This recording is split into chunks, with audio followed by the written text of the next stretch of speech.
وكفى والصلاة والسلام على عباده الذين اصطفى خصوصا على أفضلهم وخاتم النبيين محمد الأمين وعلى آله وأصحابه أجمعين أما بعد فأعوذ بالله من الشيطان الرجيم بسم الله الرحمن الرحيم إن عدة الشهور عند الله 12 شهرا في كتاب الله يوم خلق السماوات والأرض منها 4 حرم ذلك الدين القيم فلا تظلموا فيهن أنفسكم وقاتلوا المشركين كافة كما يقاتلونكم كافة واعلموا أن الله مع المتقين. وقال الله تبارك وتعالى في مقام الآخر يا أيها الذين آمنوا استعينوا بالصبر والصلاة إن الله مع الصابرين ولا تقولوا لمن يقتل في سبيل الله أموات بل أحياء ولكن لا تشعرون وَلَنَبْلُوَنَّكُمْ بِشَيْءٍ مِّنَ الْخَوْفِ وَالْجُوعِ وَنَقْصٍ مِّنَ الْأَمْوَالِ وَالْأَنفُسِ وَالثَّمَرَاتِ وَبَشِّرِ الصَّابِرِينَ الَّذِينَ إِذَا أَصَابَتْهُم مُّصِيبَةٌ قَالُوا إِنَّا لِلَّهِ وَإِنَّا إِلَيْهِ رَاجِعُونَ. صدق اللہ العظیم وصدق رسولہ الکریم. ربی اشرح لی صدری ویسر لی امری واحلل عقدۃ من لسانی یفقہوا قولی. اللہم ارنا الحق حقا وارزقنا اتباعہ وارنا الباطل باطلا وارزقنا اجتنابہ. اللہم الہمنا رشدنا وعذنا من شرور انفسنا. اللہم انفعنا بما علمتنا وعلمنا ما ينفعنا وزدنا علما. اللہم لا سہل الا ما جعلتہ سہلا وانت تجعل الحزن سہلا اذا شئیت. رب یسر ولا تعسر وتمم بالخیر آمین یا رب العالمین. معزز حضرات و خواتین، آج کی جو ہماری نشست ہے وہ آپ حضرات کے علم اس کا عنوان پہلے ہی سے آ گیا ہے کہ محرم الحرام کی عظمت اور پھر سانحہ کربلا، اس پر انشاءاللہ العزیز ہماری گفتگو ہوگی. آپ حضرات جانتے ہیں کہ اسلامی سال کا آغاز محرم الحرام سے ہوتا ہے، اور اسلام کے اندر ویسے منحوس کوئی شے نہیں ہے. یہ بات میں نے پہلے بھی ایک سے زائد مرتبہ عرض کی ہے کہ اسلام کے اندر منحوس کا تصور نہیں ہے. کوئی جگہ، کوئی دن، کوئی علاقہ، کوئی شخص، کوئی مہینہ منحوس نہیں ہے. ہاں یہ ہے کہ عظمت کے اعتبار سے بابرکت بعض چیزیں دوسری چیزوں سے بابرکت ہیں. جیسے بعض گھڑیاں دوسری گھڑیوں سے افضل ہیں. رسول اکرم صلی اللہ علیہ وآلہ وسلم نے ارشاد فرمایا ہے کہ جمعۃ المبارک کے روز ایک ایسی گھڑی ہے جو بڑی بابرکت ہے، اور اس کے اندر جو بھی دعا کی جائے وہ فوراً قبول ہوتی ہے. اسی طرح جمعۃ المبارک کا دن پورا ہی وہ ایام میں سے سید الایام اسے قرار دیا گیا. اسی طرح بعض مہینے، جیسے اللہ کے نبی صلی اللہ علیہ وآلہ وسلم نے ارشاد فرمایا ہے کہ رمضان اللہ کا مہینہ ہے. ویسے تو سارے ہی اللہ کے ہیں، لیکن ان کی عظمت کی بابت یہ ارشاد فرمایا. لہٰذا بعض دن ہیں کہ جو بعض ایکٹیویٹیز کی وجہ سے، بعض مہینے ہیں بعض وجوہات کے بنا پر ان کی برکت کے اندر اضافہ ہو جاتا ہے. یہ تصور اسلام کا ہے، اور اسی اعتبار سے محسوس ہوتا ہے کہ محرم الحرام کا دن بھی اللہ تعالیٰ کے ہاں ایک عظمت کا حامل مہینہ ہے. معاف کیجیے گا، محرم الحرام کا مہینہ، کیونکہ اللہ کے نبی صلی اللہ علیہ وآلہ وسلم اور مختلف روایات سے بہت ساری چیزیں واضح ہوتی ہیں کہ اللہ تعالیٰ نے اس محرم کے مہینے میں بہت سارے جو تعجب خیز معاملات ہیں، جن میں اللہ تعالیٰ کی بس اوقات رحمت بھی ہے، آزمائش بھی ہے، وہ وقوع پذیر ہوئے ہیں اسی مہینے میں.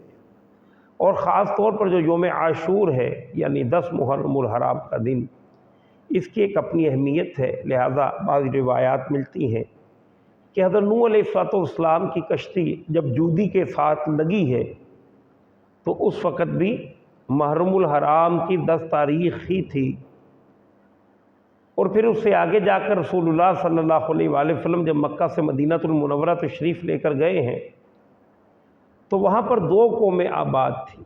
ایک قوم مشرک تھے، بت پرست عرب، اوس و خزرج کے قبیلے کے لوگ، اور یہی پہلے اسلام اور ایمان لے کر آئے ہیں۔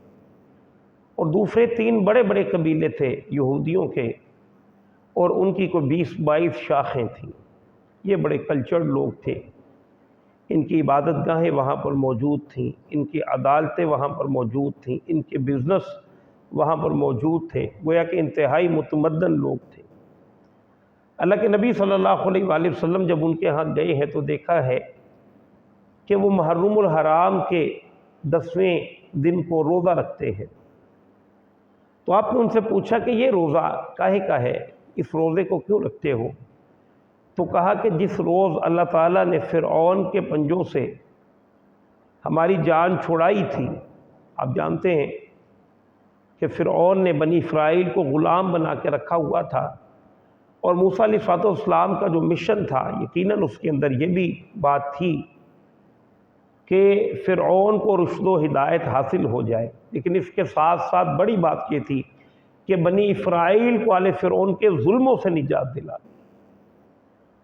تو پھر قرآن کریم نے تذکرہ کیا ہے کہ ایک طویل عرصے کے بعد جب کسی درجے میں بھی فرعون بات ماننے کو تیار نہیں تھا تو اللہ تعالیٰ کے حکم سے موسیٰ علیہ السلام کو حکم ہوا کہ دریائے نیل پہ رات کو گزر جائیں۔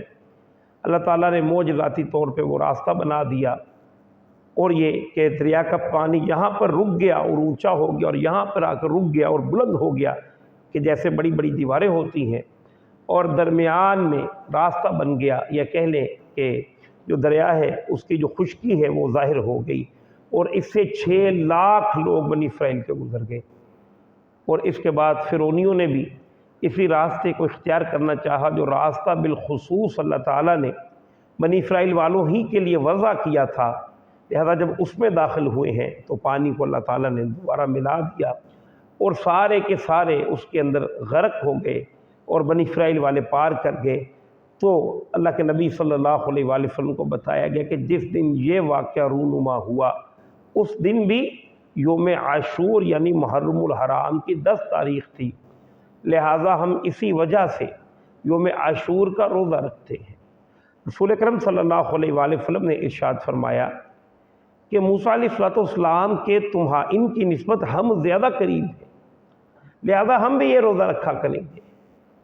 ہاں یہ ہے کہ مشابہت نہ ہو جائے، فرمائے کہ ایک کی بجائے ہم 2 روزے رکھا کریں گے۔ یہ بھی زندہ قوموں کی علامت ہوا کرتی ہے کہ وہ دوسرے قوموں کی فالور نہیں بنتے، اپنا کلچر، اپنی تہذیب ہر معاملے کے اندر، ایون کہ اپنے کھانے، اپنے لباس، اپنی بات چیت، اپنے بہترین چیزوں پر کبھی بھی مرعوب ہو کے کوئی تبدیلی لے کر نہیں آتے، بلکہ زندہ قومیں اپنے جو بھی وراثت ہے اسے بچا کے رکھتی ہے۔ کہ ظاہر ہے کہ ہمارا معاملہ مختلف ہے۔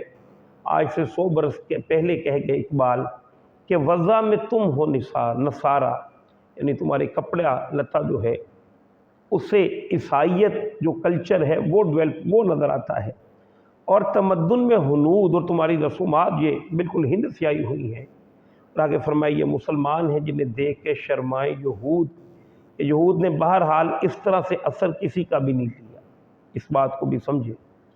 بہرحال اللہ کے نبی صلی اللہ علیہ وآلہ وسلم نے فرمایا کہ یہ جو روزہ ہے 1 سال کے گناہوں کو معاف کر دینے والا ہے۔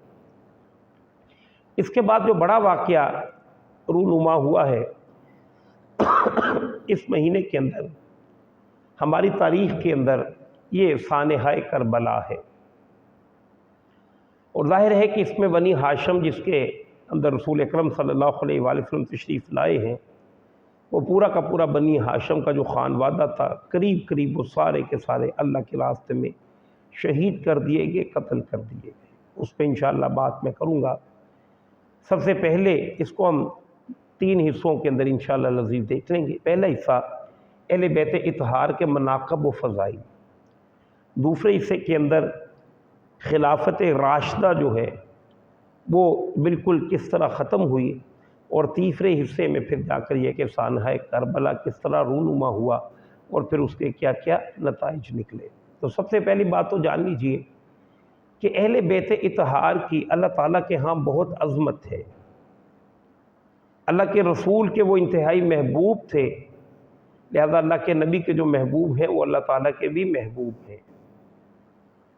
اور بہت ساری روایات جن میں سے چند میں آپ کے سامنے رکھوں گا کہ جس سے یہ ظاہر ہوتا ہے کہ نبی کریم صلی اللہ علیہ وآلہ وسلم اہل بیت اطہار کے ساتھ خصوصی محبت فرمایا کرتے تھے۔ لہذا ایک روایت ملتی ہے کہ اللہ کے نبی صلی اللہ علیہ وآلہ وسلم مسجد نبوی کے اندر خطبہ ارشاد فرما رہے ہیں۔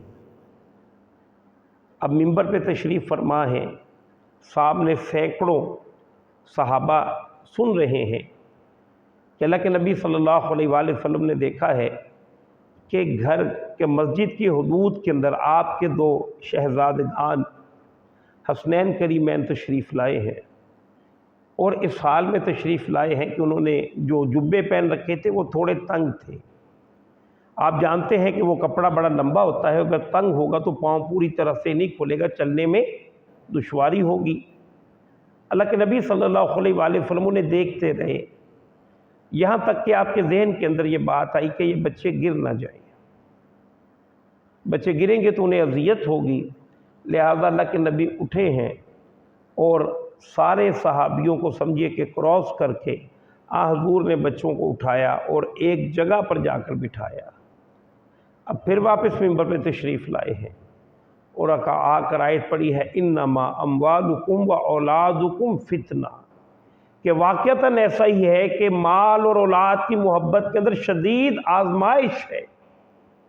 اشارہ کیا تھا یہ بتانے کا کہ ان کو تکلیف پہنچنے کا خوف مجھے اس قدر لاحق تھا کہ جمعے کے خطبے کو مؤخر کیا ہے، گویا ان کی محبت اس قدر اللہ کے نبی صلی اللہ علیہ وآلہ وسلم کے دل کے اندر پلی ہوئی تھی، پنہاں تھی۔ پھر اسی طرح سے اللہ تعالیٰ نے سورۃ الاحزاب کے اندر گھر کے اندر کے اور کچھ باہر کے قوانین عطا کیے ہیں، خانگی زندگی کے امور۔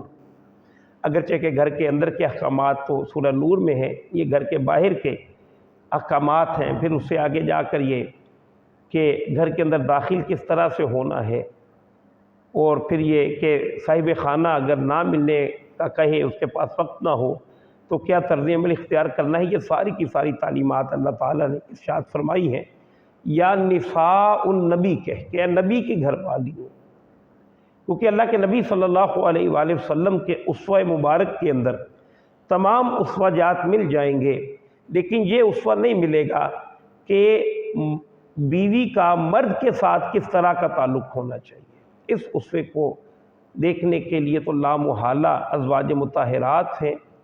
دوسری صحابیات کو جو تعلیم کی گئی، اللہ کے نبی صلی اللہ علیہ وآلہ وسلم کی جو بیٹیاں ہیں، ان کا طرز حیات ہی تمام مسلمان خواتین کے لیے روشنی کا مینار ہے، اسوہ ہے۔ لہذا اللہ تعالیٰ نے یہ ساری بات بیان فرمائی، اور پھر یہ کہا کہ بے شک اللہ تعالیٰ تو یہ چاہتا ہے کہ اے نبی کے گھر والوں، اللہ تعالیٰ تمہارا سارا، اگرچہ کہ میل کچیل کوئی تھا ہی نہیں، لیکن اللہ تعالیٰ جیسے چاہے بات کر سکتے ہیں کہ تمہیں ان احکامات کے ذریعے سے صحیح راستہ عطا کر کے تمہیں بالکل صاف ستھرا کر دیں۔ لہذا یہاں پر اہل بیت اللہ کے نبی صلی اللہ علیہ وآلہ وسلم کی گھر والیوں کو کہا گیا انما یرید اللہ لیذھب عنکم الرجس اہل البیت یطہرکم تطہیرا، اور اسی پہ کو اللہ کے نبی صلی اللہ علیہ وآلہ وسلم نے ایکسٹینشن دی ہے، اور اپنے ان اہل بیت کے اندر، اہل بیت کے اندر بی بی فاطمہ الزہرا اور ان کا پورے خاندان کو بھی شامل فرمایا۔ لہذا صحیح روایت ہے کہ اللہ کے نبی صلی اللہ علیہ وآلہ وسلم ایک موقع پر بی بی فاطمہ الزہرا کے گھر تشریف لے گئے۔ جیسے ہی وہ گھر میں تشریف لے کر گئے ہیں، آپ اس کیفیت میں تھے کہ آپ نے ایک اوڑھنی اوڑھ رکھی تھی، چادر اوڑھ رکھی تھی۔ اب بچے جیسے ہی ان کے نانا محترم گھر کے اندر تشریف لائے ہیں، بھاگ کر ان کی طرف گئے۔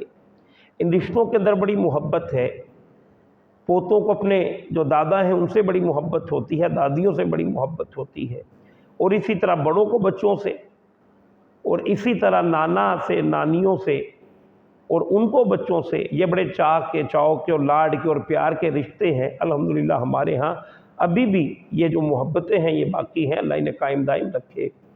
بچے بھاگ کر رسول اللہ صلی اللہ علیہ وآلہ وسلم کی طرف آئے، آپ نے انہیں اپنی چادر کے اندر لے لیا، پھر آپ نے بی بی فاطمہ الزہرا کو ارشاد فرمایا کہ تم بھی تشریف لے آؤ، وہ بھی تشریف لے آئی۔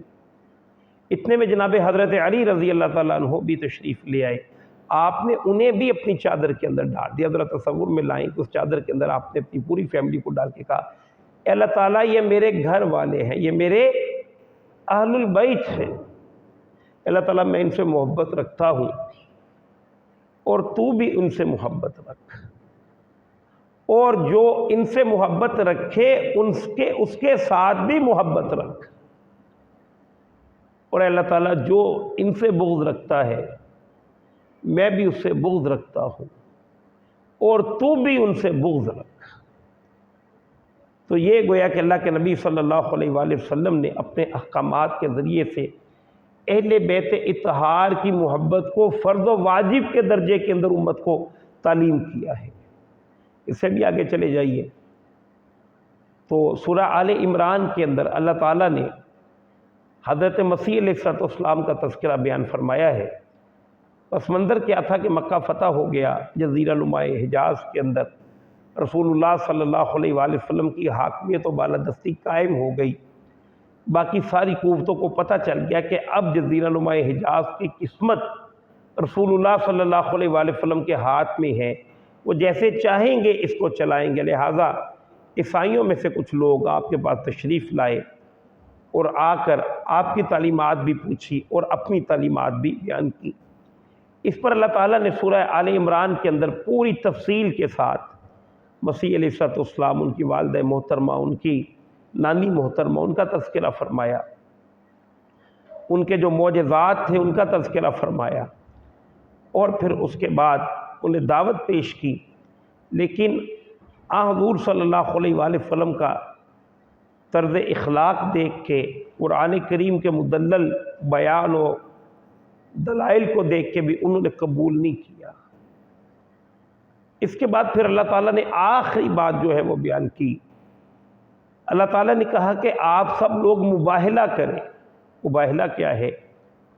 کہ اللہ نے ارشاد فرمایا ہے کہ مسلمانوں تم آپ صلی اللہ علیہ وآلہ وسلم کو خطاب فرمایا، اور خطاب فرما کے ارشاد فرمایا کہ تم اپنے مردوں کو لے لو اور یہ اپنے مردوں کو لے لیں۔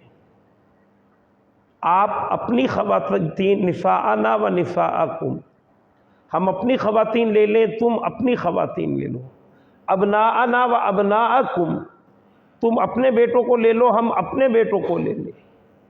اور پھر کسی میدان میں کھڑے ہو کر یہ دعا کریں کہ اللہ سبحانہ و تعالی جو جھوٹا ہے اس پہ اپنا عذاب نازل فرما دے۔ لہذا وہ انتہائی سخت دلوں والے لوگ، اللہ کے نبی صلی اللہ علیہ وآلہ وسلم نے مردوں کی صورت میں جناب علی رضی اللہ تعالیٰ عنہ کو ساتھ لیا۔ بیٹوں کے بارے میں جب قرآن نے تذکرہ کیا تو اپنے دونوں نواسوں کو ساتھ لیا، خواتین کا تذکرہ کیا تو اپنی بیٹی محترمہ ان کو ساتھ لیا اور لے جا کر کھڑے ہو گئے۔ اب وہ لوگ کہ جو قرآن کے مدلل بیان پہ ایمان نہیں لائے لیکن اس عذاب کی، اس مباہلے سے گھبرا گئے اور کہا کہ ہم ان شخصیات کے سامنے کھڑے نہیں ہو سکتے، ہاں ہمیں کوئی راستہ بتا دیجئے، کوئی وے آؤٹ بتا دیجئے کہ جس کے مطابق یہ ہو کہ ہم اپنے عقیدے پر قائم بھی رہ سکیں اور یہ مباہلے وغیرہ سے بھی بچ سکیں۔ تو اللہ کے نبی نے فرمایا ٹھیک ہے، نظام اللہ تعالیٰ کا ہوگا، نیچے تمہیں جزیہ دے کر چھوٹے بن کے رہنا ہوگا۔ انہوں نے اسے ایکسیپٹ کر لیا۔ تو تین واقعات میں نے آپ کے سامنے رکھے ہیں جس سے ان کا مقام و مرتبہ، ان کی عظمت، اور پھر نمبر 2 رسول اللہ صلی اللہ علیہ وآلہ وسلم کے ساتھ کہ ان کے ساتھ جو محبت ہے اس کی کچھ نہ کچھ چیزیں آپ کے سامنے آ گئی ہوں گی۔ اب اس سے اگلے دوسرے حصے میں اگر چلے جائیں تو دوسرے حصے کے اندر ایک بات کہ حضور دنیا کے اندر بھیجے کیوں گئے؟ دیکھیے اللہ تعالیٰ نے قرآن کریم میں 3 مقام پر اللہ کے نبی کا مقصد بعثت، آپ کو بھیجے جانے کا مقصد کیا ہے، بیان فرمایا ہے۔ هو الذی ارسل رسولہ بالہدی ودین الحق لیظہرہ علی الدین کلہ، اور وہی تو ہے اللہ تعالیٰ کہ جس نے بھیجا ہے اپنے رسول کو، یہ گویا کہ رسول کو بھیجا ہے اور ساتھ میں 2 گویا ہتھیار دیے ہیں، کیا؟ بالہدا، ہدایت نامہ دے کے، کامل ہدایت یعنی قرآن کریم دے کر۔ نمبر 2 ودین الحق، اور حق کا دین دے کر۔ یہ قرآن کریم کی وہ وضاحت ہے جو رسول اللہ صلی اللہ علیہ وآلہ وسلم نے فرمائی، اسی کو دین حق کہا گیا۔ اب یہ دونوں چیزیں دی ہیں، کرنا کیا ہے؟ لیظہرہ علی الدین کلہ، دنیا کے اندر جتنے باطل نظریات ہیں، جتنی باطل اقوام ہیں، باطل فکریں ہیں، باطل سوچیں ہیں، ان ساری کی ساری سوچوں پہ، ان سارے کے سارے نظریات پر اللہ کے دین اور اللہ کے نظریے کو غالب کرنا، یہ آپ کا مقصد بعثت ہے۔ لہذا آپ کی پوری زندگی اسی کے گرد گھومی ہے۔ برے صغیر پاک و ہند کے بہت بڑے بزرگ شاہ ولی اللہ محدث دہلوی رحمہ اللہ وہ ارشاد فرماتے ہیں کہ یہ قرآن کریم کا عمود ہے۔ عمود کہتے ہیں مرکزے کو، ایٹم کا ایک مرکزہ ہوتا ہے نا جس کے گرد وہ سارے نیوکلیسز جو ہیں وہ گھومتے ہیں، تو قرآن کریم کا عمود جو ہے یہ آیت ہے۔ کہتے ہیں کہ پورا قرآن انہی آیات کے گرد گھومتا ہے، اور سیرت مطہرہ بھی پھر گویا کہ اسی کے گرد گھومتی ہے۔ اور اللہ تعالیٰ نے نبی کریم صلی اللہ علیہ وآلہ وسلم کی 23 برس کی محنت شاقہ کے ذریعے سے یہ انعام گویا کہ دیا ہے کہ دین کو مکمل کر دیا۔ الیوم اکملت لکم دینکم واتممت علیکم نعمتی ورضیت لکم الاسلام دینا۔ اللہ تعالیٰ نے دین کو مکمل فرما دیا، اور حضور صلی اللہ علیہ وآلہ وسلم اس دین کو مکمل فرمانے کے بعد رفیق الاعلیٰ کی طرف مراجعت فرما گئے، آپ واپس چلے گئے، اور پہلے خلیفہ کے طور پہ جناب ابو بکر صدیق رضی اللہ تعالیٰ عنہ کا انتخاب کیا گیا۔ اس کے اندر بھی کچھ مسائل ہیں، بہرحال ان کی خلافت پہ کنسنسس اہل سنت کے ہاں تو یہ عقیدہ ہے کہ سب کا کنسنسس ہو گیا۔ اب یہاں پہ حضرت ابو بکر صدیق رضی اللہ تعالیٰ عنہ نے مسلمانوں کے جو خلفاء ہوں گے، حضور صلی اللہ علیہ وآلہ وسلم کا معاملہ کیا ہے کہ ان کی ہر بات ہی ڈیوائن ہے، اللہ تعالیٰ کی طرف سے ہے، جبکہ یہاں پر انہوں نے کچھ چیزیں ہیں جو سیٹل کی ہیں۔ سب سے پہلی بات آپ نے ارشاد فرمایا کہ تم میں سے ہر کوئی اس وقت تک میرے سامنے کمزور ہے کہ جب تک اگر اس نے کسی کا کوئی حق مارا ہو میں اس کا حق کسی کو واپس نہ دلوا دوں جس کا حق مارا گیا ہے، اور ہر کمزور میرے لیے طاقتور ہے کہ جب تک کہ اس کا جو حق مارا گیا ہے اسے میں واپس دلوا نہ دوں۔ گویا اعلان کیا تھا کہ اسلام کی نظام حکومت کے اندر عدل و مساوات پوری طرح سے رائج ہوگی۔ اور دوسری بات جناب ابو بکر صدیق رضی اللہ تعالیٰ عنہ نے اپنے پہلے خطبے ہی کے اندر ارشاد فرمائی، یہ سمجھ لیے کہ آج کی جو جدید ترین اور بڑی متمدن جمہوریت بھی ہے وہ بھی اس حد تک پہنچی ہوئی نہیں ہے۔ آپ نے ارشاد فرمایا کہ اگر میں سیدھا چلوں تو مجھے چلنے دینا، اور اگر تم دیکھو کہ میں ٹیڑھا ہو گیا ہوں تو مجھے سیدھا کر دینا۔ لہذا وہ معروف واقعہ حضرت عمر فاروق کا کہ عبداللہ ابن مسعود ایک صحابی ہیں، کھڑے ہو کر کہا نہ سنیں گے نہ مانیں گے، پھر وہ مسئلہ حل ہوا تو انہوں نے سمجھات کی۔ گویا کہ سامنے والا جو شخص ہے جو ریاست کا شہری ہے اسے پوری طرح سے حق حاصل ہے کہ وہ خلیفہ پر بھی تنقید کر سکے، اس کا مقصد یہ تھا۔ اور تیسری بات جناب ابو بکر صدیق رضی اللہ تعالیٰ عنہ نے جو بیان فرمائی ہے جو ایک حاکم کے لیے انتہائی ضروری ہے، وہ کیا ہے کہ جیسے ہی نبی کریم صلی اللہ علیہ وآلہ وسلم اس دار فانی سے اس دار ابدی کی طرف گئے ہیں تو وہ لوگ جو بعد میں ایمان لے کر آئے تھے یا اس طرح سے ایمان لے کر آئے تھے کہ قبیلے کا سردار ایمان لے آئے تو وہ بھی ایمان لے آئے، اب ان پر اسلام کی پابندیاں گراں گزرنے لگی، لہذا وہ مرتد ہو گئے۔ پھر ایک گروہ ایسا بھی پیدا ہو گیا کہ جس نے کہا ٹھیک ہے ہم اسلام کو نظریے کے طور پہ ایکسیپٹ کرتے ہیں، لیکن ہر سال آپ ہم سے زکوٰۃ لیتے ہیں، یہ نہیں دیں گے، مانعین زکوٰۃ۔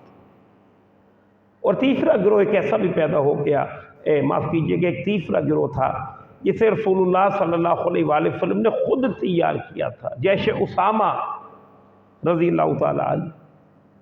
اب یہ تین محاذ تھے۔ دوسری طرف مسلمانوں کی کیفیت کیا تھی کہ مسلمان خود بہت رنجیدہ تھے حضور صلی اللہ علیہ وآلہ وسلم کی رحلت کے بعد۔ ابھی خود ان کے معاملات کے اندر یہ کچھ چیزیں اختلافی چل رہی تھیں، یہاں تک کہ حضرت علی رضی اللہ تعالیٰ عنہ نے ابتدائی 6 ماہ حضرت ابوبکر صدیق کی بیعت نہیں کی۔ وہ کوئی جھگڑا تھا بی بی فاطمہ تو زہرا سلام علیہا کے ساتھ، جس کی وجہ سے بہرحال 6 ماہ کے بعد انہوں نے یہ جو بیعت ہے وہ کر لی۔ تو اس کیفیت کو ملحوظ خاطر رکھتے ہوئے حضرت عمر فاروق رضی اللہ تعالیٰ عنہ نے یہ مشورہ دیا کہ آپ جیش اسامہ کو نہیں روک سکتے، کیونکہ اس لشکر کو تو اللہ تعالیٰ کے پیغمبر نے تیار کیا تھا۔ پھر مرتد جو ہیں اور جھوٹے نبی بن گئے جو ہیں، ان کے خلاف محاذ بہت ضروری ہے۔ جبکہ تیسرا گروہ جو اسلام کو نظریہ ماننے کے لیے تیار ہے، زکوٰۃ ہی سے پیچھے ہٹے ہیں نا، ان کو تھوڑی سی سپیس دیں، مارجن دیں۔ آپ تین محاذ اگر کھڑے کر لیں گے تو پھر نتیجہ یہ نکلے گا کہ مسلمان نقصان کے اندر جا سکتے ہیں۔ انہوں نے تاریخ صاحب جملہ دہرایا کہ کیا دین بدل دیا جائے گا اس حال میں کہ ابھی میں زندہ ہوں؟ گوروں نے کہا کہ میری زندگی چاہے رہے یا نہ رہے، لیکن دین کو اپنی اصل شکل میں رہنا ہے۔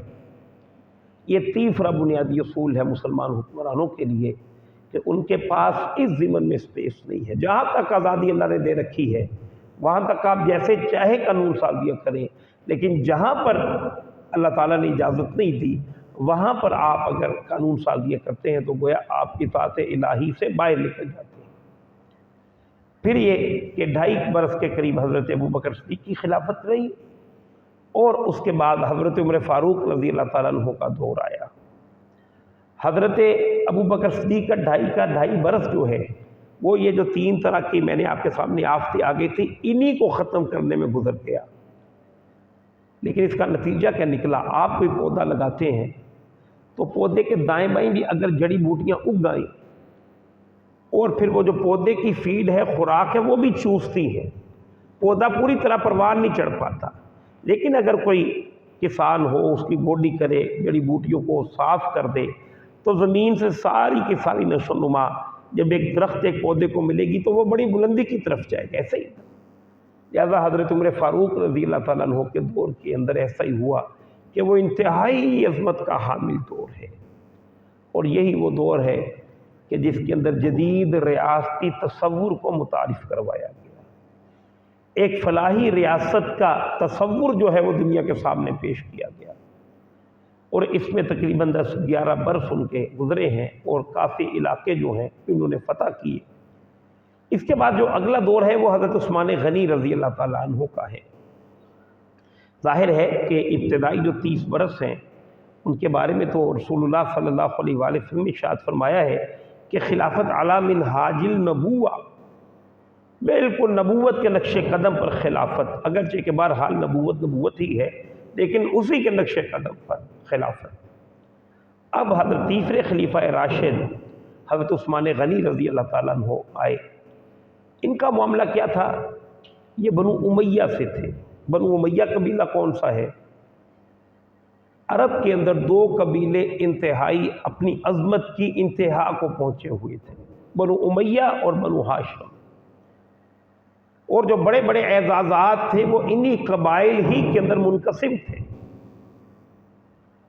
اور آپ دیکھیں گے کہ رسول اللہ صلی اللہ علیہ وآلہ وسلم کی جتنی بھی جنگیں ہوئی ہیں، بنو ہاشم میں سے تو خود رسول اللہ آ گئے، اور اکثر و بیشتر لوگ بنو ہاشم کے آپ ہی مان لے آئے، سوائے چند لوگوں کے جن میں ابو لہب جیسا شقی و بدبخت بھی موجود ہے۔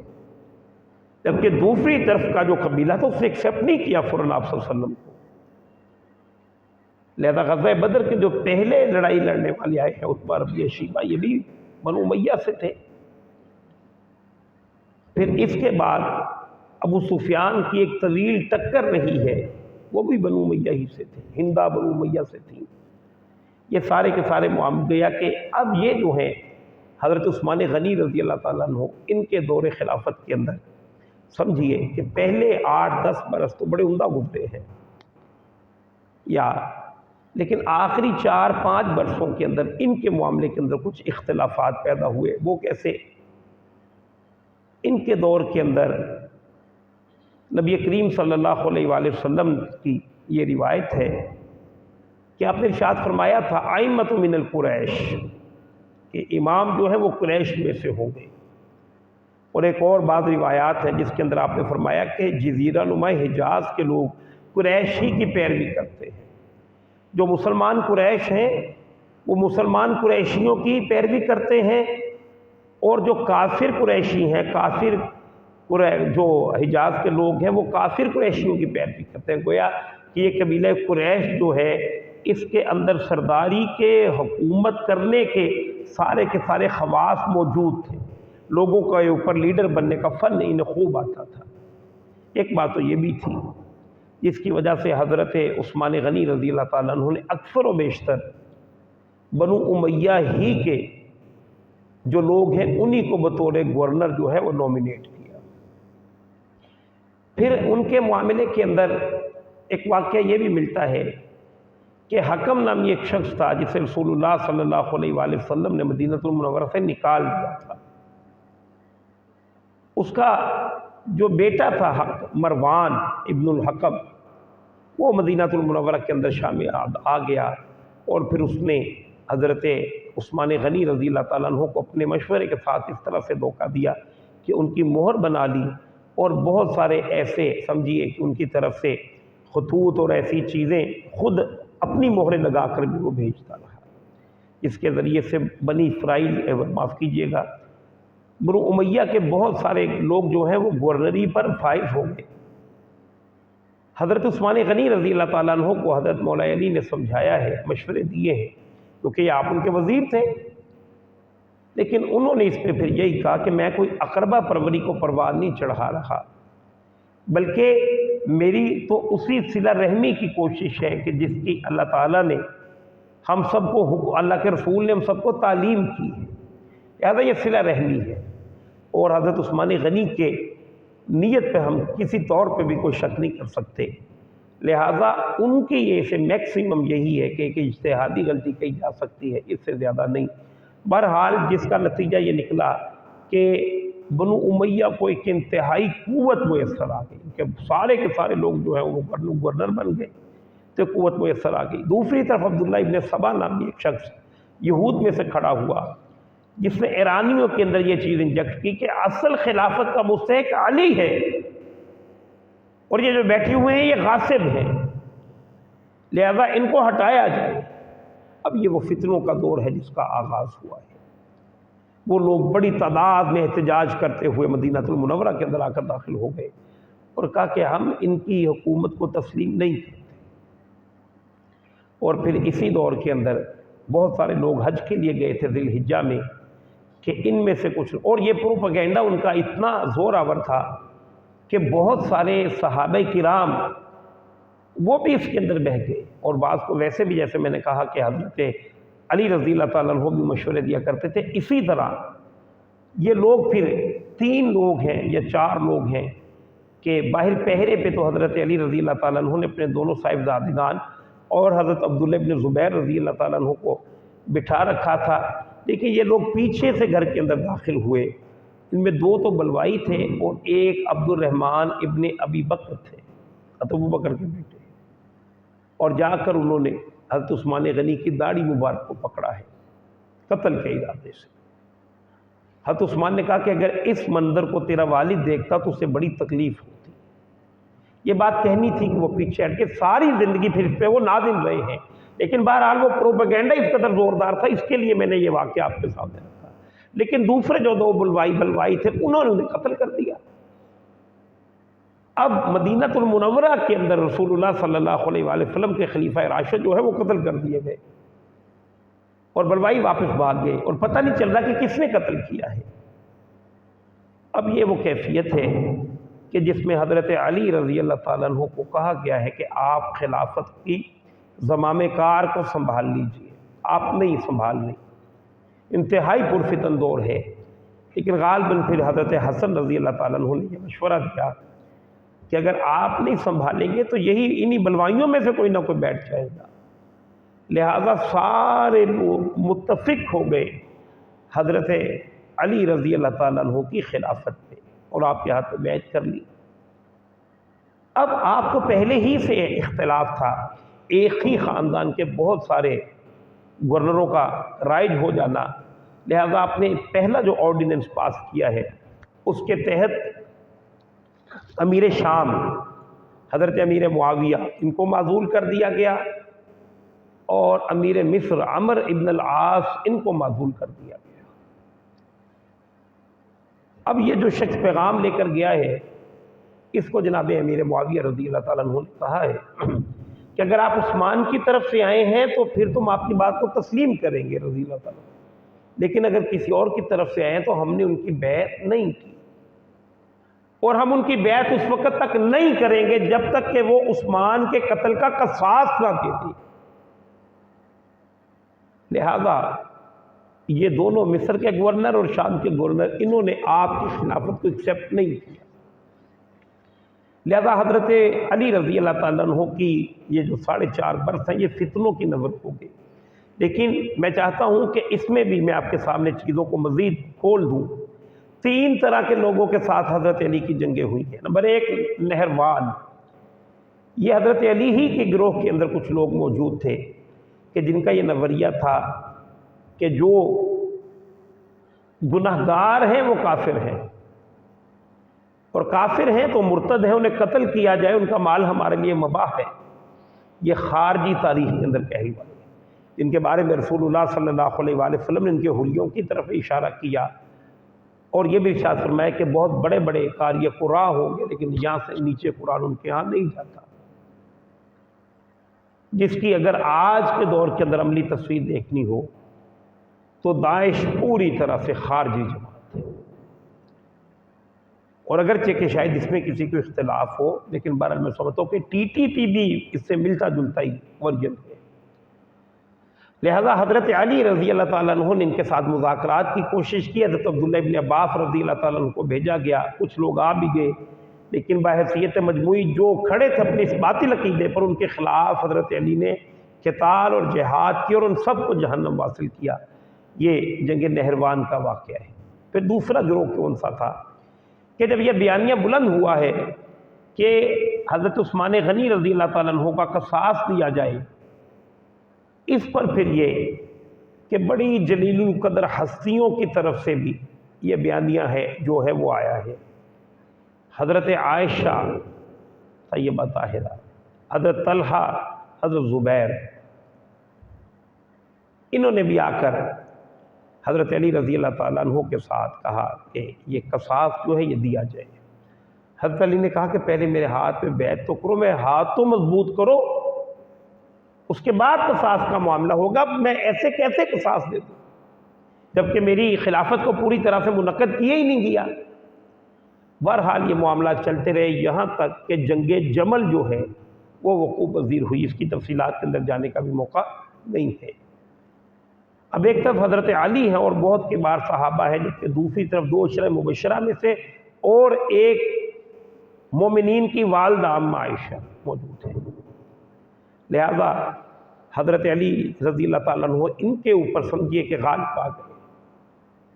پھر اس کے بعد آپ نے حضرت زبیر تھے غالباً، ان سے کہا کہ زبیر یاد ہے ہم اللہ کے نبی کے پاس بیٹھے ہوئے تھے اور اللہ کے نبی نے کہا تھا کہ زبیر تو علی کے ساتھ جنگ کرے گا اور اس روز علی حق پہ ہوگا تو حق پہ نہیں ہوگا۔ وہ کہ ہاں اللہ کے نبی سے سنا تھا، فوراً پیچھے ہٹ گئے، بات یاد آئی، رجوع کر لیا، گویا ان کا صلح ہو گئی۔ اسی طرح حضرت طلحہ کا معاملہ، اور اسی طرح کچھ باتیں تھیں جو ام عائشہ پر منکشف ہو گئیں، اللہ کے نبی نے انہیں بھی کچھ باتیں بیان فرمائی تھی کہ وہ وقت اچھا نہیں ہوگا کہ جب آپ پر، بس بہرحال میری زبان وہ نہیں کہنے کی جسارت کر رہی کہ اللہ کے نبی نے بی بی عائشہ کو کہا تھا کہ فلاں جگہ پر آپ کے اوپر کتے بھونکیں گے اور اس روز بھی آپ حق پہ نہیں ہوں گی، لہذا خیمے کے باہر ایسی آوازیں، یا آپ نے پوچھا لوگوں سے، اس نے اسی جگہ کا نام بتایا کہ جس کا رسول اللہ نے بیان فرمایا، تو ان کو بھی پتہ چل گیا کہ حضرت علی جو ہیں وہ حق کے گروہ پہ ہیں، لہذا معاملہ یہ کہ ان کے ساتھ معاملات آپ کے سیٹل ہو گئے اور ان کے ساتھ کوئی اختلاف زندگی کے اندر موجود نہیں تھا۔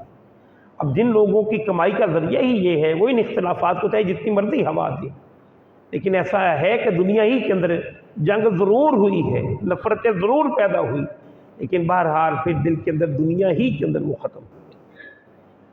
تیسرا جو گروہ تھا اس کے سرخیل تھے جناب معاویہ اور عمر ابن العاص۔ انہوں نے آپ کی خلافت کو قبول نہیں کیا اور اسی اثنا میں انہی جنگ و جدال میں پھر ان کے ساتھ جنگ صفین بھی پیش آئی، اور جنگ صفین جو ہے اس کے اندر قریب 1,00,000 کے قریب مسلمان ایک دوسروں کی گردنیں کاٹتے ہوئے شہید ہو گئے۔ کتنے؟ 70,000 کم سے کم ہے۔ حالانکہ نبی کریم صلی اللہ علیہ وآلہ وسلم کی جو 23 برس کی محنت ہے، جس سے انقلاب آیا ہے، تو کتنے لوگ اس میں شہید ہوئے تھے؟ 260۔ اور یہاں پہ کتنے لوگ مارے گئے؟ تصور کے لیے کتنی بڑی خون ریزی۔ اور اسی میں پھر حضرت علی رضی اللہ تعالیٰ عنہ کو شہید کر دیا گیا کہ خارجی ہی کے ہاتھوں عبد الرحمن ابن ملجم آپ شہید کر دیے گئے۔ اس کے بعد معاملہ حضرت حسن رضی اللہ تعالیٰ عنہ پہ لوگوں کا کنسنسس ہو گیا اور لوگوں نے انہیں بطور خلیفہ قبول کر لیا۔ اب یہی سے وہی جنہوں نے ان کے والد کی بیعت کو قبول نہیں کیا، انہوں نے حضرت حسن کی بیعت کو بھی قبول نہیں کیا۔ اب حضرت حسن رضی اللہ تعالیٰ عنہ نے جب غور و خوض کیا کہ 1,00,000 کے قریب لوگ آگے قتل ہو چکے ہیں، پھر ان کے اپنے جو ساتھی تھے بلوائیوں میں سے، ان میں سے کچھ لوگوں کی غداری آپ میں منکشف ہوئی، لہذا ان ساری چیزوں کو دیکھتے ہوئے آپ نے مذاکرات کا پیغام بھیجا ہے جناب معاویہ کو۔ انہوں نے ایک بلینک پیپر دے دیا کہ آپ جو چاہیں شکے جو ہیں ہم سے منوا لیں، لیکن یہ کہ ہماری ایک شک یہ ہے کہ آپ خلافت سے دستبردار ہو جائیں۔ حالانکہ یہ کہنے کا ان کے پاس کوئی جواز نہیں تھا، یہ تو مسلمانوں کے معاملات امرہم شورا بینہم کے ہیں۔ بہرحال حضرت حسن رضی اللہ تعالیٰ عنہ نے کچھ شرائط لکھی، 5 کے قریب وہ شرائط تھیں، اور اس کے اندر آپ نے یہ جملہ ارشاد فرما دیا کہ اگر خلافت امیر معاویہ کا حق تھا تو اس تک گئی، اور اگر میرا حق تھا تو میں نے انہیں دے دی۔ اس سے سمجھیے کہ وہ جو خون ریزی گزشتہ 4-5 برس سے جاری تھی وہ رک گئی، وہ تھم گئی، اور اللہ کے نبی صلی اللہ علیہ وآلہ وسلم کی وہ سیرت کی وہ حدیث پوری ہوئی کہ جس میں آپ نے ارشاد فرمایا تھا کہ میرا یہ بیٹا سید ہے، اور اس کے ذریعے سے اللہ تعالیٰ مسلمانوں کے 2 بڑے گروہوں کے اندر صلح کروائے۔ وہ بات جو ہے وہ پوری ہوئی۔ ہاں یہ ہے کہ اب خلافت راشدہ نہیں رہی، اب ملوکیت آ گئی۔ خلافت میں پہلے کے لوگ جیسے امرہم شورا بینہم تھا، اب یہ زور سے آئے ہیں۔ لہذا ان 5 شکوں کے اندر ایک شک یہ بھی تھی کہ ٹھیک ہے آپ اقتدار کو سنبھال لیں، لیکن آپ کے بعد یہ ہوگا کہ ہماری آزاد شورا ہمیں واپس کر دیجیے گا، جس کو بھی شورا چاہے اسے ہم اپنا حکمران بنا لیں۔ لہذا اس طرح سے ایک سمجھیے کہ دوبارہ استحکام آ گیا۔ حضرت معاویہ رضی اللہ تعالیٰ عنہ کی دور کے اندر حکومت جو ہے وہ پھر بڑی مضبوط ہوئی، علاقے پھر فتح ہوئے، اور قریب 21 برس ان کی حکومت رہی ہے۔ اس کے بعد جب ان کی سمجھیے کہ زندگی کے آخری ایام تھے، ان آخری ایام کے اندر ان سے ایک اور معاملہ یہ پیش آیا کہ انہوں نے اپنی شورا بلوائی، اور اس شورا کے باہم مشورے سے، ہم نہیں کہتے یہ کہ انہوں نے کوئی خیانت کی ہے، بہرحال یہ سمجھ لیجئے کہ بہرحال ان سے اجتہادی غلطی ضرور ہوئی ہے۔ بلکہ اجتہادی غلطی بھی کیا کہ یہ تو انہوں نے لکھ کے دیا تھا کہ ہم نومینیٹ نہیں کریں گے، انہوں نے اپنے بیٹے کو نومینیٹ کر دیا، اب اس کے اندر دو خرابیاں تھیں۔ نمبر ایک کہ یہ جو صلح کی گئی تھی اس صلح کی بھی خلاف ورزی تھی، اس عہد کی بھی خلاف ورزی تھی۔ اور نمبر دو کہ اسلام نے جو ایک نظام دیا ہے امرہم شورا بینہم، شریعت کے اس اصول کو پس پشت ڈال کے نومینیشن شروع کر دی۔ اس کا کوئی بھی جواز آپ پیش کر لیں، بہرحال وہ شریعت سے تو متصادم ہی ہے۔ اسلام نے جب مسلم اصول طے کیے ہیں تو ان مسلمات کو جھٹلایا نہیں جا سکتا۔ اب پھر اس کے مقابلے میں جناب حسین رضی اللہ تعالیٰ عنہ جو ہیں وہ کھڑے ہوئے ہیں۔ اور اس بات کو سن لیجئے کہ جیسے ہی جناب امیر معاویہ کا انتقال ہوا تو منصب خلافت کو یزید نے سنبھال لیا، اور یزید کی بیعت کے لیے مدینہ المنورہ میں بنو امیہ کا ایک گورنر تھا، اس نے بلایا ہے جناب حسین رضی اللہ تعالیٰ عنہ کو اور کہا کہ آپ یزید کے لیے بیعت کریں۔ آپ نے فرمایا نہیں، مجھے کوئی تھوڑا سا سوچنے کا موقع دو۔ بہرحال وہاں سے واپس آئے اور آ کر آپ واپس حج کے لیے مکہ المکرمہ کی طرف آپ نے رخ فرمایا۔ اب یہاں سے آپ کو کوفہ سے بہت سارے خطوط ہاں یہ تو وہاں سے مدینہ المنورہ سے مکہ المکرمہ کی طرف چلے گئے اور آپ نے بیعت نہیں کی۔ اسی طرح 4 اور لوگ تھے جنہوں نے بیعت کو ایکسیپٹ نہیں کیا یزید کی۔ عمر بن عبدالعزیز، معاف کیجیے گا، عبداللہ بن عمر رضی اللہ تعالیٰ عنہما، حضرت عمر کے صاحبزادے، انہوں نے ایکسیپٹ نہیں کی۔ حضرت عباس کے صاحبزادے عبداللہ بن عباس رضی اللہ تعالیٰ، حضرت ابوبکر صدیق کے صاحبزادے عبد الرحمن ابن ابی بکر، انہوں نے ایکسیپٹ نہیں کی۔ حضرت زبیر بن عوام کے صاحبزادے عبداللہ بن زبیر نے ایکسیپٹ نہیں کی، اور 5ویں علی بن حسین رضی اللہ تعالیٰ عنہما، انہوں نے ایکسیپٹ نہیں کی۔ اب یہ گئے ہیں حج کے لیے تو کوفے سے کچھ خطوط آئے کہ جس کے اندر آپ کو کہا گیا کہ ہم راضی نہیں ہیں یزید کے حکمران بننے پہ، آپ یہاں پہ تشریف لائیے۔ اس کا بیٹھنا لیگل نہیں ہے کیونکہ مرحوم شورا بینہم کے تحت نہیں آیا، لیگل نہیں ہے اس کا آنا، لہذا اس کے خلاف کھڑے ہونے کا جواز ہے۔ اس کے لیے پھر حضرت حسین رضی اللہ تعالیٰ عنہ نے اپنے بھائی مسلم بن عقیل غالباً بہنوئی تھے اور حضرت جعفر طیار کے صاحبزادے تھے، اور ان کے 2 بیٹے اول اور محمد کو بھیجا کہ جا کر ذرا جائزہ لیں کہ کوفے کی کیفیت کیا ہے۔ وہاں پر گئے ہیں، جب بات رکھی ہے تو قریب 12,000 کے قریب لوگ پہلے ہی دن انہوں نے بیعت کی، اور اس وقت کوفہ کے گورنر تھے نعمان بن بشیر انصاری رضی اللہ تعالیٰ عنہ، صحابی رسول ہیں۔ ان کو یزید کے ایک بندے نے کہا کہ آپ یہاں کے گورنر ہیں، آپ دیکھیے کہ یزید کی حکومت کے خلاف بیعتیں ہو رہی ہیں۔ انہوں نے کہا تم خاموشی اختیار کرو۔ وہ نرم خو تھے، اہل بیت اطہار کی عظمت ان پہ کسی درجے میں منکشف تھی، انہوں نے ان کے خلاف کوئی عملی جامہ نہیں پہنایا، لہذا اس نے خط لکھا ہے یزید کو، اور یزید نے ایک انتہائی سخت شخص عبید اللہ ابن زیاد لعنت اللہ علیہ اس کو مقرر کر دیا۔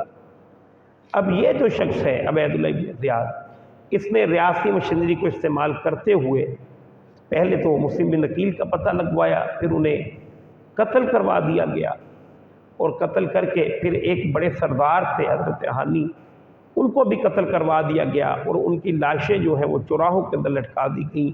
یہ گویا کہ ایک خوف جو ہے وہ پیدا کرنے کا انداز تھا۔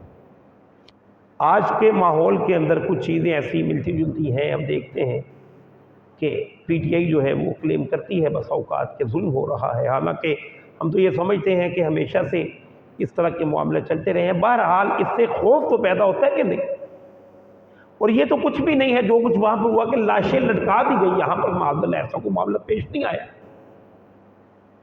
اب یہ ہے کہ وہ لوگ جنہوں نے بیعتیں کی تھی وہ کوفی پیچھے ہٹ گئے۔ چاہیے تو یہ تھا کہ اگر بلایا ہے تو پھر اس کے لیے جازم ہو جائے، لیکن وہ پیچھے ہٹ گئے۔ ادھر حضرت مسلم بن عقیل نے خط لکھ دیا تھا کہ یہاں کے ماحول سازگار ہے، آپ تشریف لے آئیے، لہذا حج کے لیے جا رہے تھے، اس کو مؤخر کیا ہے، اور دین کی اصلاح کے کام کو اہمیت دیتے ہوئے اس کی طرف چل پڑے۔ راستے میں آپ کو پتہ چل گیا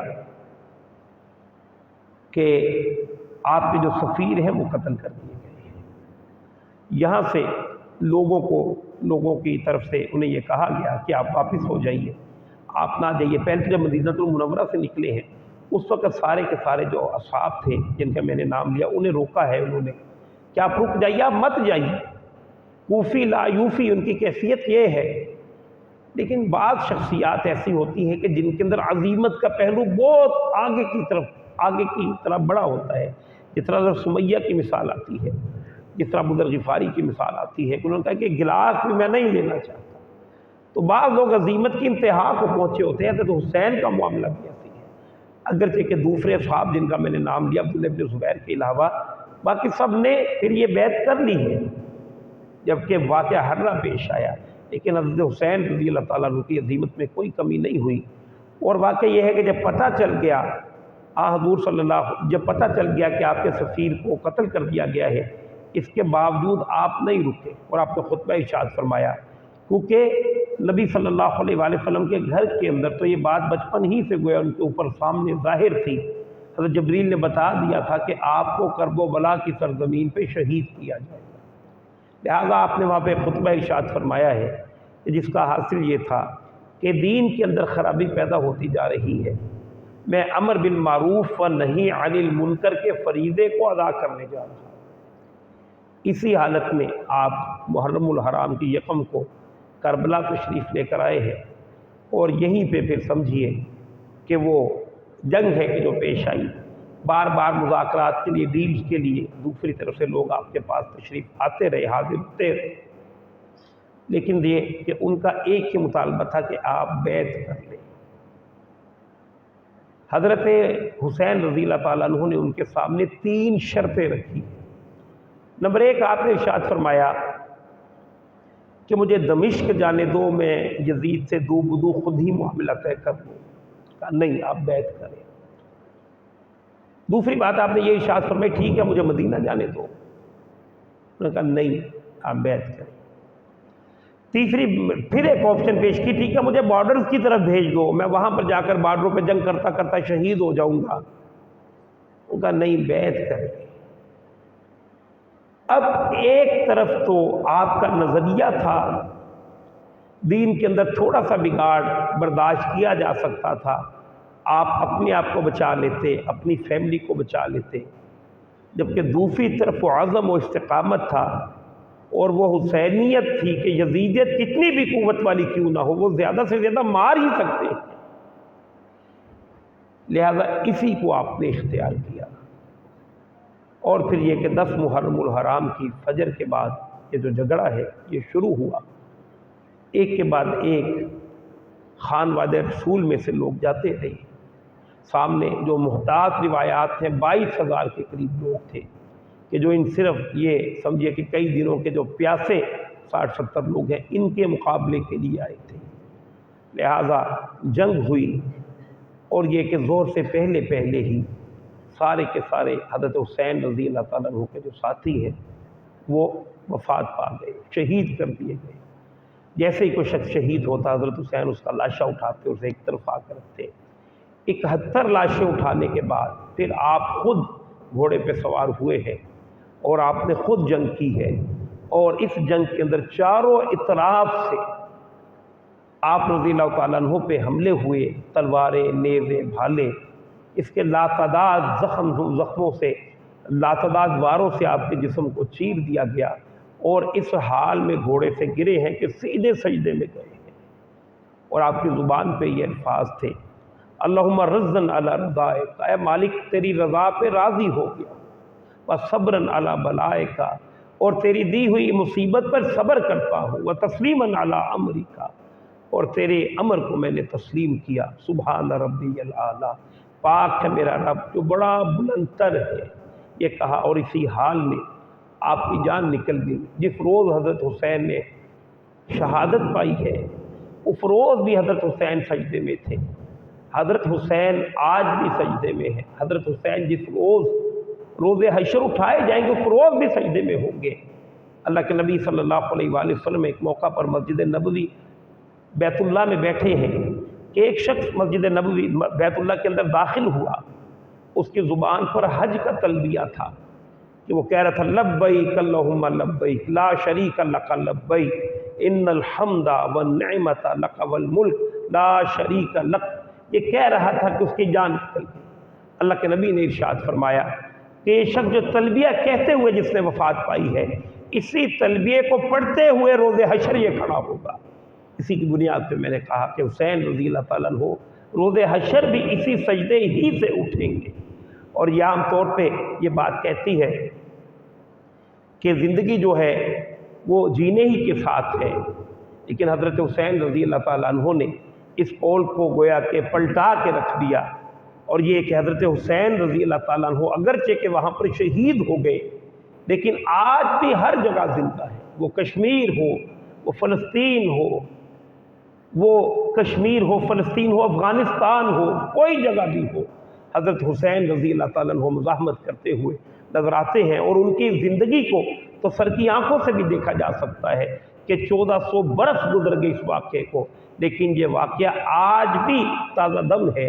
اور واقعہ یہ ہے کہ جس وقت حضرت عثمان غنی شہید ہوئے تو حضرت عبداللہ ابن السلام جو پہلے تورات کے عالم تھے وہ تشریف لائے. انہوں نے مدینہ المنورہ کے اندر کھڑے ہو کر تقریر کی اور کہا ہے لوگوں، جب بھی کوئی نبی قتل کیا جائے تو اس کے نتیجے میں 70,000 لوگ قتل ہو جاتے ہیں، اور اگر کوئی نبی کا حواری قتل ہو جائے تو 35,000 لوگ قتل ہوتے ہیں. عثمان کو شہید نہ کرنا وگرنہ 35,000 لوگ قتل ہو جائیں گے. باقی یہ ہے کہ حضرت حسین کی شہادت، حضرت عثمان کی شہادت کے بعد 1,00,000 لوگ شہید ہوئے، اور حضرت حسین کے بعد تو گیا امت جو ہے وہ کٹ گئی، 2 حصوں کے اندر منقسم ہو گئی. اور یہ آج تک دونوں ہی حصوں سے جو خون ہے وہ رس رہا ہے. بہرحال اس کے بعد حضرت حسین رضی اللہ تعالیٰ عنہ کا سر جو ہے وہ کاٹ لیا گیا. خیموں کو آگ لگا دی گئی. جس خیمے کے اندر مستورات تھیں آگ لگی وہ باہر دوڑی ہے، خیمے جلا دیے گئے، سارا اموال جو ہے وہ راکھ کر دیے گئے. اب ان خواتین کی جو غربت ہے اور بے بسی ہے کہ 70 لاشیں ان کے مردوں کی وہاں پر موجود ہیں، اور خود اس حال میں ہے کہ خیمے جلا دیے گئے. اور پھر یہیں سے ان کو دوبارہ سمجھیے کہ قیدیوں کی صورت میں باندھ کر کوفے سے اونٹوں پہ بٹھا کے عراق کے اندر دمشق کے اندر پیش کیا گیا، اور وہاں پر پھر بھی یہ معاملات جو ہیں وہ پیش آئے. بہرحال اس کے آگے بیان کرنے کی بات یہ تھی کہ کربلا کے فاتح تو حسین تھے، لیکن دمشق کے اندر جا کر ساری کی ساری لڑائی پھر بی بی زینب سلام علیہا نے لڑی ہے. قریب تھا کہ حضرت حسین کے صاحبزادے زین العابدین یہ ایک مرد جو ہے یہ خانوادہ رسالت میں سے بچے تھے، اور اس کی وجہ یہ تھی کہ یہ انتہائی بیمار تھے، انتہائی کفہ پرسی کی کیفیت تھی، جس کی وجہ سے جنگ میں نہ جا سکے. اور ایسی روایات بھی ہیں کہ یزید کے دربار میں ان کو قتل کرنے کی بھی کوشش کی گئی، لیکن بہرحال وہاں پہ بی بی زینب نے خطبہ ارشاد فرمایا. وہ خطبہ احادیث کی کتب کے اندر تو نہیں ہے، لیکن اسے ڈینائی کسی نے نہیں کیا. اس خطبے کا یہ اثر ہوا کہ جو اس کے دربار کے اندر لوگ تھے، اگر تھے تو مسلمان ہی، وہ کھڑے ہو گئے، اور ایک ایسا منظر بن گیا کہ جس کی وجہ سے یہ تصور پیدا ہوا، یزید کو محسوس ہوا کہ سارے کے سارے لوگ میرے درباری میرے خلاف کھڑے نہ ہو جائیں. لہٰذا یزید نے پہلے تو تصوے بہائے اور لان تان کی، اور کہا اپنے گورنروں سے کہ میں نے تمہیں یہ تو نہیں کہا تھا کہ خانوادہ رسالت کو قتل ہی کر دو، تم اس سے کمتر پہ بھی اگر کچھ کر لیتے تو میں راضی ہو جاتا. لیکن ظاہر ہے کہ تاریخ میں علماء و مفسرین نے اس کے اس قول کو اس سے زیادہ کوئی حیثیت نہیں دی کہ وہ صرف تصوے بہا رہا تھا، کیونکہ سامنے خانوادہ رسالت تھا. ان کے بارے میں اتنا غیر محتاط رویہ گورنروں نے کیسے کر لیا؟ اور پھر اس کے بعد اس نے کسی شخص کو سزا بھی نہیں دی کہ کسی نے زیادتی کی تھی قصاص کے طور پہ اسے قتل تو کیا جاتا. یہاں تک کہ جب بھیجنے لگے ہیں تو زین العابدین سے پوچھا کہ آپ کیا چاہتے ہیں، تو وہاں پر آپ نے 3 شرطیں رکھی. ان 3 شرطوں میں ایک شرط یہ بھی تھی کہ ہمارے مجرم، ہمارے قاتل ہمیں دے دیے جائیں. نہیں دیے گئے. انہوں نے کہا بھی تمہارا کون قاتل ہے؟ کہا شمر دل جوشن نے قتل کیا ہے. کہا شمر کو بلایا جائے. کیا تم نے قتل کیا؟ اس نے کہا نہیں، مجھے تو عبید اللہ نے کہا تھا. عبید اللہ کو بلایا گیا. اس نے کہا کیا تو نے قتل کیا ہے؟ اس نے کہا نہیں، میں نے قتل نہیں کیا، قتل تو اسی نے کیا ہے کہ ان کے مرنے کی وجہ سے جس کی حکومت سٹرونگ ہوئی، لہذا یہ مجرم بھی جو ہے وہ پیش نہیں کیے گئے. بعض حلقوں کی طرف سے یہ بات آتی ہے جو بہرحال دل کو چیرنے والی ہے کہ یزید کو کلین چٹ دی جانی چاہیے، اور اس کے لیے صحیح بخاری کی ایک روایت بھی دی جاتی ہے کہ قسطنطنیہ کا جو بھی فتح کرے گا قسطنطنیہ کو وہ جنتی ہے۔ یہ ایک عام بات کی رسول اللہ صلی اللہ علیہ وآلہ وسلم نے، جیسے کہا کہ جو شخص 5 وقت کی نماز پڑھے وہ جنتی ہے، یہ عام بات ہے۔